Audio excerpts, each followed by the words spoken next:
This year's Met Gala had everything: wild fashion, viral moments, and a storyline no one expected. Because while celebrities were competing for best dressed, two people quietly became the villains of the night: Jeff Bezos and Sanchez. And not because of what they wore, but because of what they represent. The Met Gala 2026 wasn't just another red carpet, it was one of the most exclusive high-cost events ever, and at the center of it were Bezos and Sanchez, as major backers helping fund the night, which on paper sounds like success, but outside a completely different story was unfolding with protests, backlash, and a growing sense that something felt off, because while inside people wore outfits worth tens or hundreds of thousands, outside people were calling out wealth inequality, and that's the first reason people started using words like villains.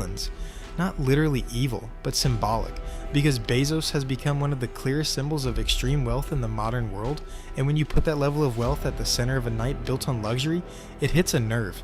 But it didn't stop there, because there's also long-standing criticism around how that wealth was built, as Amazon has faced years of scrutiny over worker conditions, pay, and treatment. So for some people, seeing him celebrated at one of the most glamorous events in the world feels disconnected from the reality behind that success, which is reason number 2.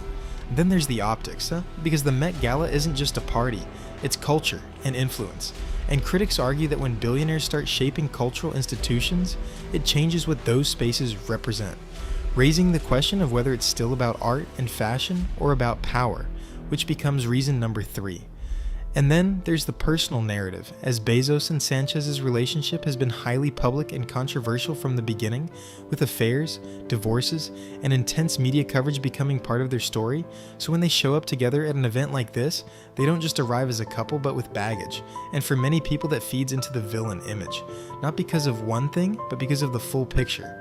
Meanwhile, inside the event, the contrast couldn't have been sharper, as the theme pushed attendees to become living art, and Sanchez leaned fully into that with a look inspired by a historically scandalous painting, which depending on perspective felt either iconic or almost too perfect, and then came another signal: absences, as some major celebrities simply didn't show up, and in a night where attendance is everything, not showing up can say a lot. Just like that, the narrative shifted, and the Met Gala stopped being just about fashion and became symbolic. A clash between two worlds: inside luxury, art, and exclusivity, and outside questions, criticism, and reality.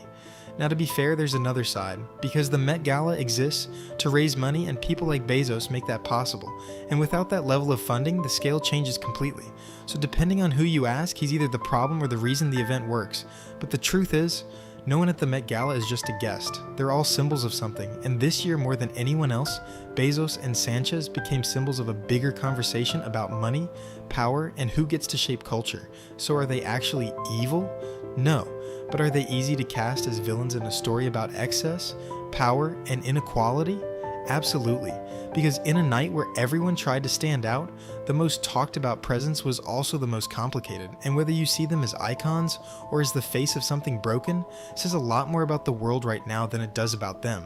Look who didn't show up in our next video, as we explain why some of the biggest superstars said no to the 2026 Met Gala.